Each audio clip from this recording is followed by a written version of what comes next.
Hello, and welcome to Breast Cancer Conversations, a podcast brought to you by survivingbreastcancer.org.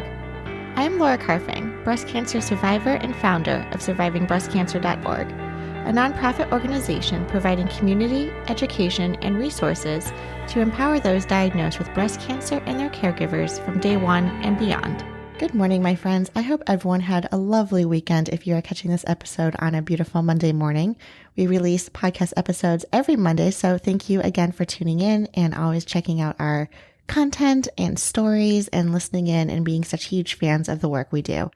It's very much appreciated, and we grow by your word of mouth. So continue to tell your friends, your medical care team, and everyone about breast cancer conversations. It really means the world. Today, I am so excited because we're continuing a conversation with Julia and Christine. If you caught last week's episode, we shared a little bit about their personal stories, living with metastatic disease and understanding the treatments that they went through and what provides them hope. Today, we're going to focus on the important work that these two women have done as co-founders of GRASP. GRASP stands for Guiding Researchers and Advocates to Scientific Partnerships. Their patient-led program connects patients and empowers them and clinicians and researchers to exchange ideas and learn from each other. And this type of partnership enables GRASP to drive more meaningful and fundable research and make faster progress to improve therapies that will end cancer. Christine Hodgon was diagnosed with metastatic breast cancer in 2015. She has a background in biology and nonprofit programming, and her work enables her to curate cutting-edge research and interface with patients and researchers. Julia Maués was diagnosed with breast cancer in 2013 while pregnant. Following the birth of her healthy boy, Julia did tests she couldn't do while pregnant and discovered the cancer had spread to her brain, liver, and bones.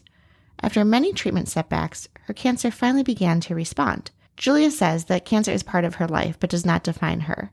Her goal is to make an impact while she is alive and in the lives of those dealing with metastatic disease.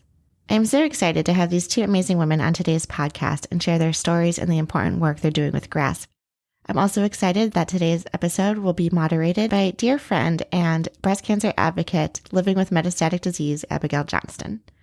If you're new to Breast Cancer Conversations and the work that we're doing at survivingbreastcancer.org, I would encourage you to check out our website, survivingbreastcancer.org/events, where you can find the latest and greatest of all of our free programming, from support groups to expressive writing, art therapy classes, Movement Monday classes, and so much more. It's all there for you at survivingbreastcancer.org/events.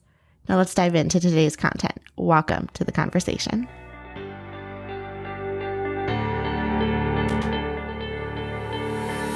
What happened for me is that I actually became afraid to meet other metastatic patients. I was afraid of patients that were doing worse than I was. And not only did I have some survivor's guilt, which I still deal with to this day, I was just afraid that they were going to scare me. I was afraid that I was going to see a sick patient that was going to really scare me. But I have to say that as soon as I started meeting people, and I think my first big advocacy event was the Metavivor Stage 4 Stampede, it was like life altering to meet people that had gone through a stage 4 diagnosis. Like, they just get you in a way that it's like a trauma that we've had to experience. And when you have gone through a similar trauma, like, you just get each other right away. And so yeah.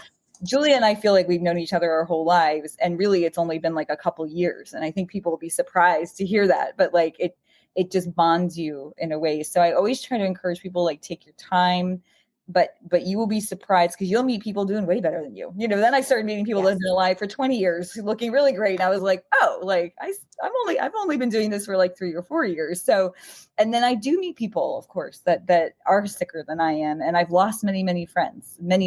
And, so, but you kind of, you know, it's such a rich experience to meet these people that, you know, you gain so much from meeting them that I would never trade it for anything. And to quote Emily Garnett, who I know is a dear friend of Abigail, I know she's just a dear friend of all of ours.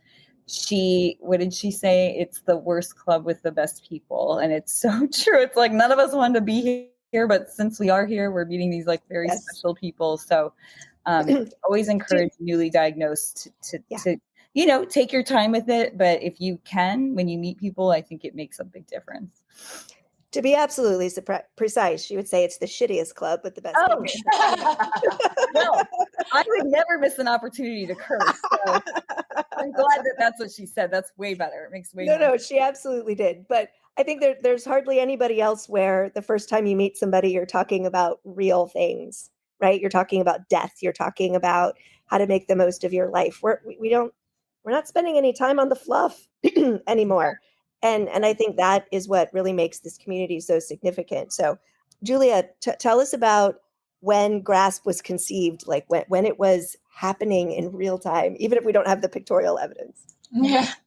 Okay. So yeah, Christine and I, like she said, we met at a conference, and for the two of us, we had been living with MBC for a few years and really started slowly in advocacy. I know some people, I think you're one of them, Abigail, that really jumped in and started changing the world right away.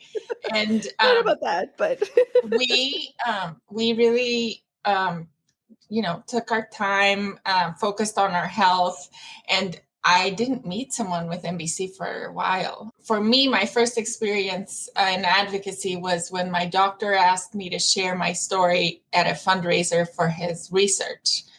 And I was like, okay. And I did. And apparently he raised a lot of money. I mean, this story is just very tragic and shocking. You can get money you can get people to put their wallets to work when they hear this story of the pregnancy and the baby and all of that. And I thought, okay, if there's anything good that can come out of this, then I'll tell this story and I'll do that. And for the two of us, we didn't know exactly where our advocacy would go, but for the two of us, working with researchers, was really hopeful for us, and we saw how much meaning we added to their work. And we had a few experiences at grant reviews or at conferences where we created very special relationships, and it was clear, I could see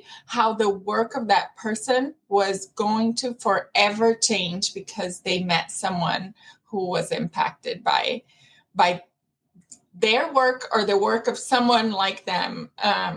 So that's where we decided we wanted to play in the world of patients connecting with scientists. And our signature program is bringing together patients and scientists at these big scientific conferences to discuss posters. So Christine was at a very big conference, the ASCO, the American Society for Clinical Oncology, and she was walking the posters and ran into a friend of ours, and then they started to walk together kind of naturally and had an experience that was amazing. And I should say this friend is Dr. Corey Painter, a cancer researcher and a cancer survivor and a wonderful all-around human being. But the unique part was that it was being able to walk almost with my own personal translator through this conference. Yeah, so they didn't plan it, but it was they both got a lot out of it, right? So, and they got into the advocate lounge where I was, and Christina's telling me that she just had this amazing experience and we have to tweet about it and everyone should be doing something like this. And when she did, people started responding that they wanted to participate in that program. Where do I sign up? That sounds wonderful. How do I? And obviously that didn't exist at the time. And it just meant that we needed to make it happen. And we did. We worked with Sandy Stanford from San Antonio. And we created this organization and this program. We have ways for people to sign up. We match people based on their interests with the posters that they might be interested in discussing. We allow patients to sign up based on topics, and we create these groups and bring them together to walk the poster sessions. And then the pandemic hit, so the walk became. Like, can we talk about the poster session just for a minute for people who haven't been to these big scientific conferences? So like these posters, I mean, how big are they? They're gigantic. It's like the side of a car. Yeah, I mean, I like to tell people that have never been at a conference like this is think a school science fair. Yes. On steroids. But like on steroids. You know, those big boards, instead of like the volcano, it has like really tiny print with many charts and pictures of mice dissected, and yes. So that's what posters are. And it's this huge room. I mean, we're talking like huge echoing cavernous room with hundreds of posters. And then there's these scientific people standing by the poster, right? So the people who drafted the poster probably had to somebody was talking about like how they had to carry it on the plane and hold it. And it's like this whole big thing to get the actual physical poster there. Yeah. But it's intimidating for those of us who didn't go to medical school, don't have a science background, to walk into like these, and statistics, right? The posters are full of these statistics, and I barely passed statistics.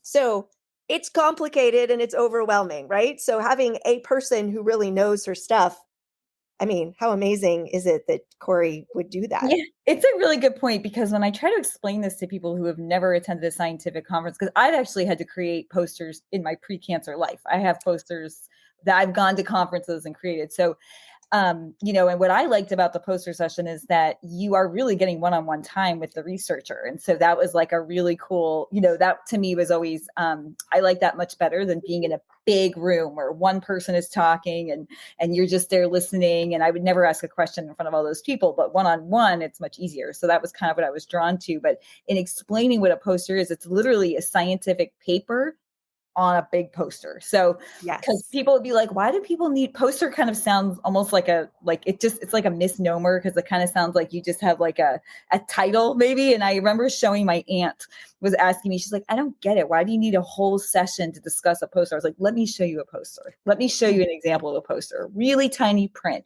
the abstract, the experiment is explained, all the results, and then the conclusions, and then picture. So it's like, it is very overwhelming. And I'll tell you, ASCO is insane. It's like 40,000 people.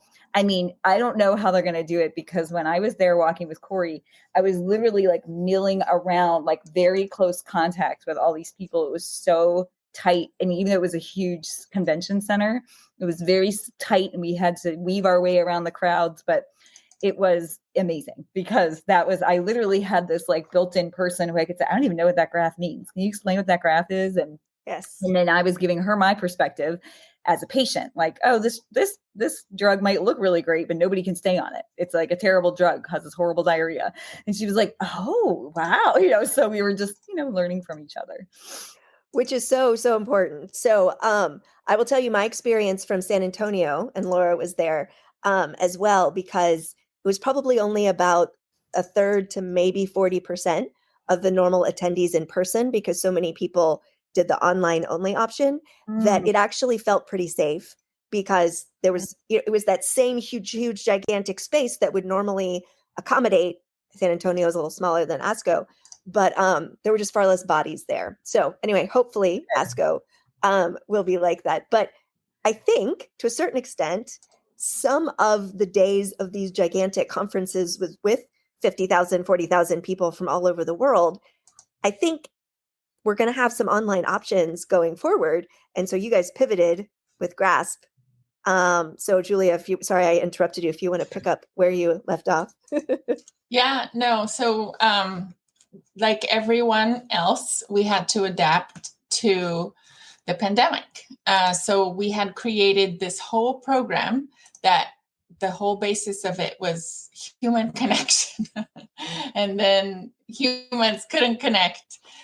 So we pivoted to online and started doing these small discussions in breakout rooms. And so we meet in a big room where everyone joins a Zoom, and then we send people into small breakout rooms. Sometimes the small group of people is like all scientists. Sometimes it's like people from pharma. This group is very specifically thought of with an experienced advocate. So Abigail is kind of translating the language from the scientist to the patients. If it's complicated, she'll pause and ask, can you explain that in other terms? And then if a patient is sharing a personal experience, she connects that to the science. And so this is a group talking with the scientist right there. The connections that we're making are really powerful, very impactful. And it's partly why we really harp on keeping the groups small, because I just don't think you can get that connection by having, a big, like a webinar, for example. We have 50 people attending and one person talking. That is not what we're going for. We want conversations. I wanted Jasmine to feel comfortable crying and sharing her story, and she wouldn't have been able to do in a big webinar. I mean, maybe she would have. I am personally not somebody who's not going to do that in front of a lot of people. So I really like the intimate setting. And I think it's something that is unique from a lot of the other programs. And we do get a lot of questions about, can we expand it? Can we make it bigger? Can we record?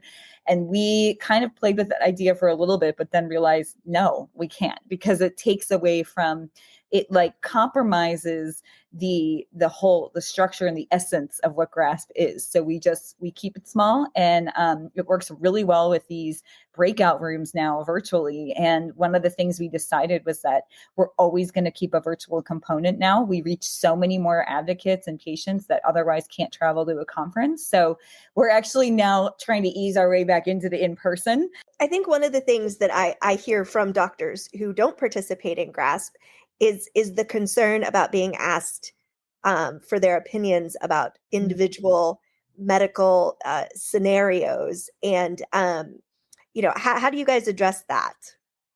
So we provide a few training materials and guidelines. That's one that's highlighted and underlined. And absolutely is not the place to be asking for medical advice. So if someone does it, the mentor will know how to deal with that situation and will try to, change the topic or let the person know. But I think in general, advocates need to know this, that whenever one person does that, it hurts the whole idea of patient involvement, because that's exactly the argument of anyone that thinks patients should stay in the clinic. And not to say that it's not very valuable for patients to express their individual experiences. In fact, Laura is very connected now to some researchers that I randomly met because they were looking at side effects of Piqray or alpelisib, and I walked up to them and I'm like, "That's wrong. Yeah. This is what it's like." Yeah. So that, I think we talked about earlier, that's the value that patients bring is the actual experience. So sharing your experiences or side effects or struggles is not the same as asking somebody to say, okay, this is how you should treat it. What you should do. Yes. Exactly. And I have been in groups where the doctor, you can just see them. They want to tell them what to do. It's almost like it's going to burst out of them. They want to help so much. And so, we've done a lot of pausing and, talk offline and those kinds of things. But the magic really can happen in these small groups when people are really talking about their personal experiences. So if an advocate, if a patient, right, let's not even call them an advocate yet, somebody who's a patient wants to get involved with GRASP, how do they do that? So if they go to our website, graspcancer.org, there's a link called Join Us. And if they click that, fill out a form with their interests, and their interests may be what their actual subtype is and, sites of metastasis and things like that. But we're not necessarily asking you to tell us what your exact diagnosis is. You may be interested in a variety of things that maybe you don't live with. And that will be what your profile will look like for us. And I think this is a good time to talk about a different program that we also have, where we realized that these discussions that happen at these big conferences are great, but there's science happening all the time. And we want those scientists to be talking to patients even before they do the poster, because we want them to have the patient input in order to write what they write on the poster. So we started facilitating some connections offline. And we often have a scientist come to us and say, I would like to speak with patients about this work. And we contact patients from our database, and we see if they're interested in participating in a small, intimate conversation with a researcher working on X. And that's why what you fill out in your profile matters, because that's really what we use in order to match you with work that interests you. But these scientists or pharma companies or whoever, they don't have access to your database, right? No. Okay, good. Not at all. Literally it's a match.com. So what we do, but nobody else gets to see it. So we'll see. We're the matchers. Yeah. We're Cupids. So it's actually a good reminder too, that if you are already a member, you should update your profile. It's really easy to do, but we look at that when an opportunity comes our way. We'll have a researcher reach out to us and say, I'm really looking for this demographic with this type of cancer. Like, we use the profile because we can't possibly, we have almost 1,000 people now in the directory. So we can't know everybody's situation. So we really do use that. So it's really easy to update. You just go to grapscancer.org/dashboard. And once you're there, it's very easy to update your profile. So, if your interests have changed, if you have a new cancer diagnosis, that's all useful information, because we do cover all cancers, not just breast cancer. We are, I would say, the majority of the people involved in GRAPS are breast cancer, either scientists or patients, but we're going to be at ASCO, and ASCO covers all cancers. So yeah, it's just it's a good way for us to know who you'd like to be matched with. And we want to keep doing that, and we want to make sure that you're happy.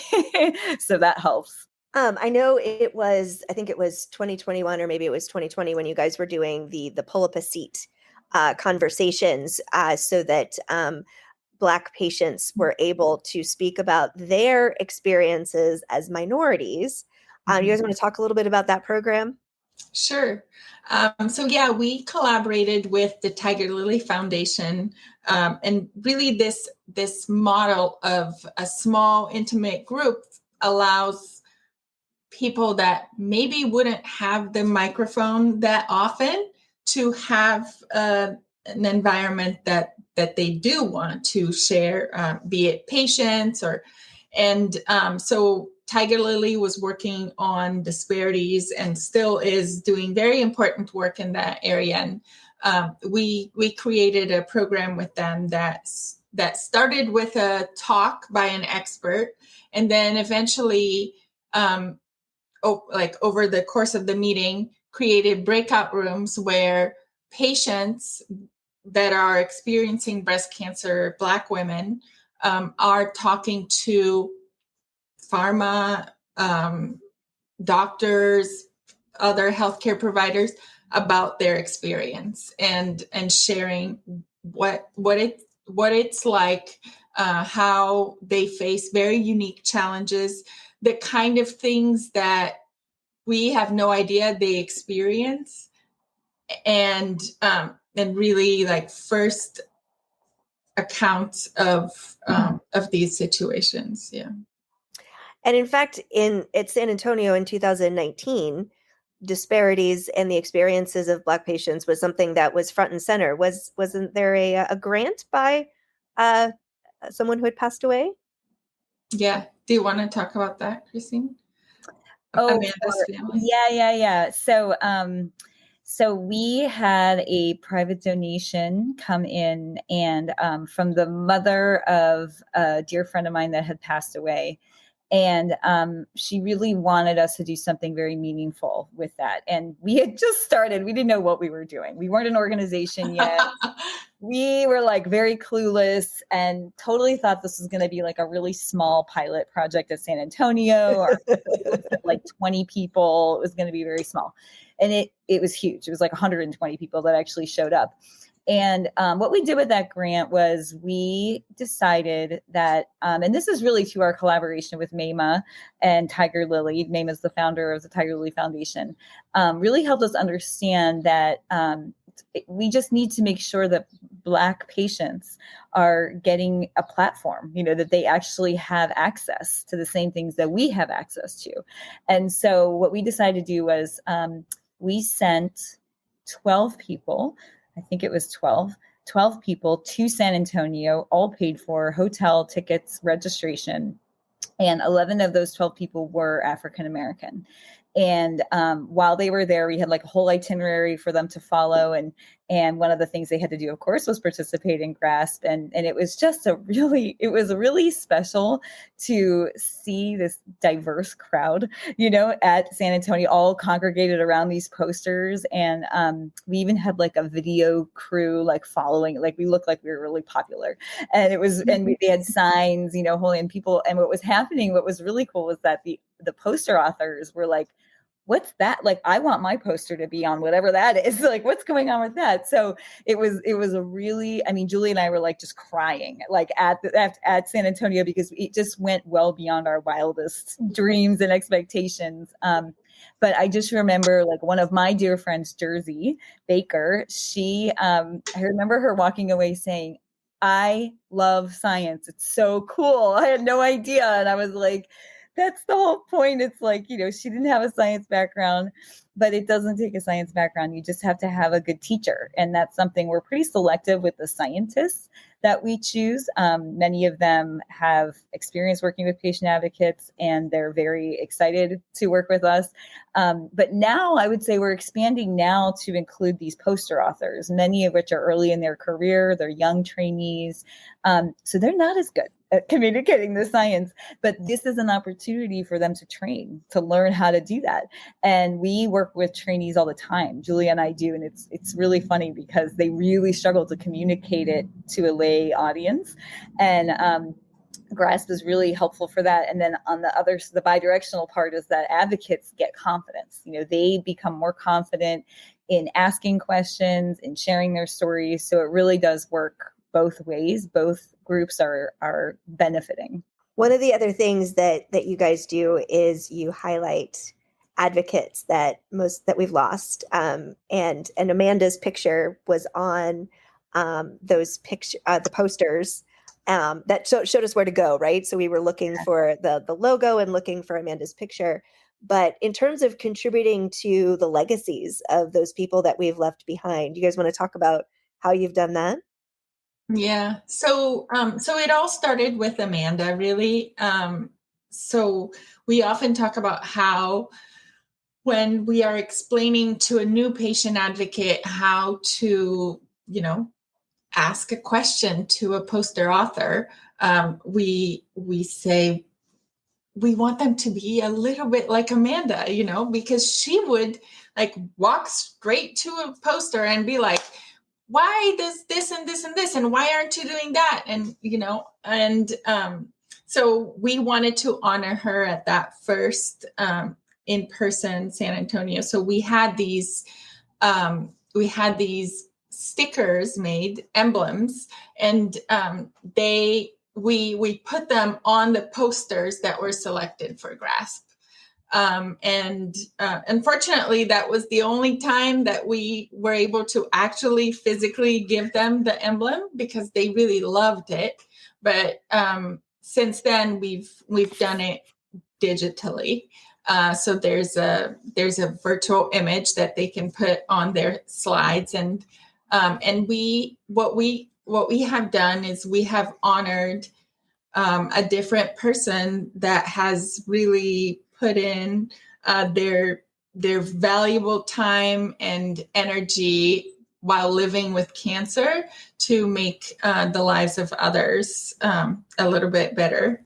GRASP is truly doing phenomenal work. I love how you are bringing the patient, the advocate, the legacy, the scientist all together as part of the conversation, really pulling up a seat for everybody. Julia, Christine, Abigail, thank you once again for being part of our NBC webinar series and our breast cancer conversations. Keep up the outstanding work that you continue to do day in and day out. And thank you all for listening and tuning in week after week here on Breast Cancer Conversations. Please be mindful that all of our content and information is for educational purposes only and is never a substitute for medical advice. If you want to hang out, again, please check out survivingbreastcancer.org/events, where you can RSVP to our Thursday Night Thrivers weekly meetup, our Movement Monday classes, workshops, seminars, and so much more. We can also continue the dialogue online via social media. Our Instagram handle is survivingbreastcancer.org, all one word, and you can follow us on Twitter at SBC_ORG. Until next time, keep on thriving.